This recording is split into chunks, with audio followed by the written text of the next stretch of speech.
Jordan Peterson, you've said that men need to, quote, grow the hell up. Tell me why. Well, because there's nothing uglier than an old infant. There's nothing good about it. People who don't grow up don't find the sort of meaning in their life that sustains them through difficult times, and they're certain to encounter difficult times. And they're left bitter and resentful and without purpose and adrift and hostile and resentful and vengeful and arrogant and deceitful and of no use to themselves and of no use to anyone else and no partner for a woman, and there's nothing in it that's good.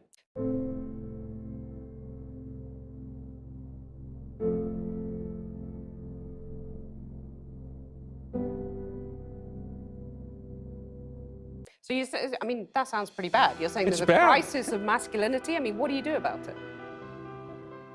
You help people understand why it's necessary and important for them to grow up and adopt responsibility, why that isn't a shake your finger and get your act together sort of thing. Then the question is, well, what are you leaving out if you're leaving out responsibility? And the answer might be, well, maybe you're leaving out the meaning of life. That's what it looks like to me. It's like, here you are, suffering away. What makes it worthwhile? Rights? It's almost impossible to describe how bad an idea that is. Responsibility.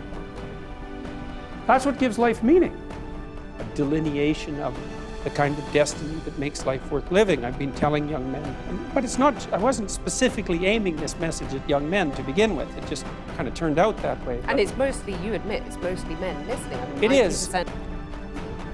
What I've been telling young men is that there's an actual reason why they need to grow up, which is that they have something to offer, you know, that people have within them this capacity to set the world straight, and that's necessary to manifest in the world, and that also doing so is where you find the meaning that sustains you in life. So what's gone wrong then?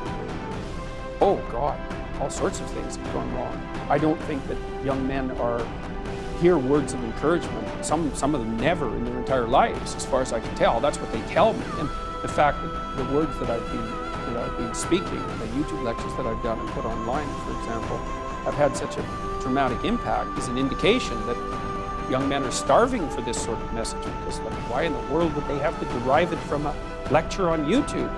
You know, they're not being taught that it's important to develop yourself. What's in it for the women though? Well, what sort of partner do you want? Do you want an overgrown child? Or do you want someone to contend with that's going to help you? Women know what they have to do. Men have to figure out what they have to do. And if they have nothing worth living for, then they stay Peter Pan. And why the hell not?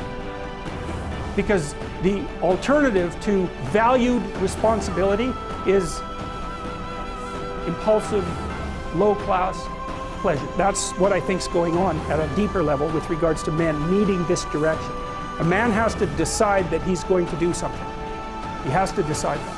And So you're saying women have some sort of duty to sort of help fix the crisis of masculinity? It depends on what they want, exactly how I laid it out. Like, women deeply want men who are competent and powerful. Power is competence. And why in the world would you not want a competent partner?